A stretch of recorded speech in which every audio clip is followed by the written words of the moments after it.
Elon Musk, Jeff Bezos, Bill Gates, and Gautama Adani may be among today's richest billionaires. But if we go back in history, John D. Rockefeller and Augustus Caesar are considered richer.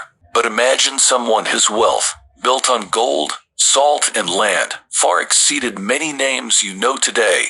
Meet Mansa Musa, a 14th century West African ruler. According to historians, the richest person ever to walk the earth was a man named Mansa Musa, a 14th century West African ruler, whose wealth was simply indescribable and incomprehensible. For the BBC, Mansa Musa was the Sultan of the Mali Empire. In Mandinka, Mansa means sultan or emperor. It was recorded that Musa Keita was born around 1280 AD during the Keita dynasty.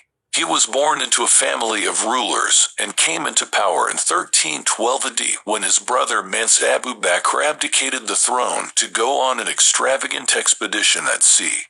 According to historian Shabab el-Umari, Abu Bakr had always been fascinated with the Atlantic Ocean and reportedly left with a fleet of about 2,000 ships with thousands of men, women, and slaves, but he never returned.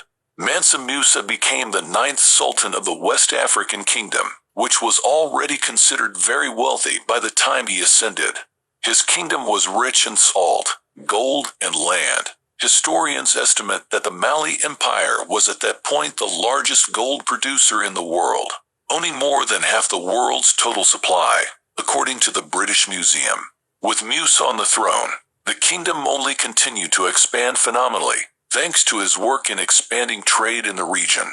His wealth continued to skyrocket from mining significant salt and gold deposits, as well as trading elephant ivory, as stated by National Geographic. It wasn't just the salt and gold that contributed to Musa's riches though.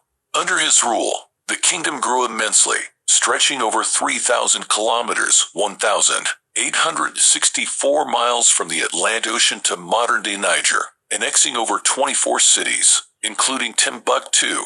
It was reported that he had never lost a battle and, in many cases, territories joined the Mali Empire willingly due to the higher quality of life. He made the most extravagant pilgrimage of all time.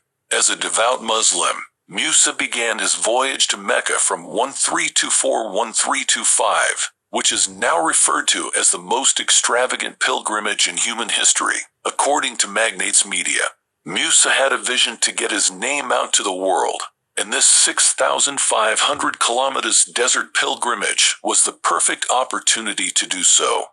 BBC reported that the king left Mali with about 60,000 men and women, from royal officials to camel drivers and slaves.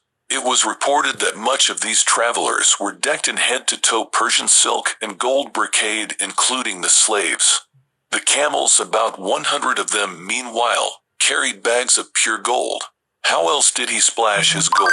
The journey took Musa and his companions through the Sahara Desert and Egypt, reaching Cairo, where the emperor would generously splash his cash or gold, in this case in the capital. He spent so much gold that he destabilized the local economy and caused mass inflation for 10 years after his departure. Upon his return, Musa made it his mission to revitalize the cities in his kingdom. Thanks to his architectural developments in the region, his reputation continued to flourish. He worked with Islamic scholars, including direct descendants of Prophet Muhammad, and an Andalusian poet and architect by the name of Abu Ishaq as-Saheli, and paid them up to 200 kilograms in gold for their efforts. He also built schools, libraries, and mosques and helped Timbuktu become an epicenter for culture and education. For the BBC, Musa died in 1337 at age 57 and was succeeded by his sons, but eventually the empire fell apart. So how rich was he, really?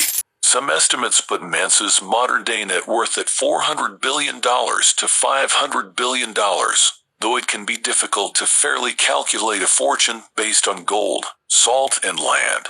Many historians, however, agree that his wealth was richer than anyone could describe.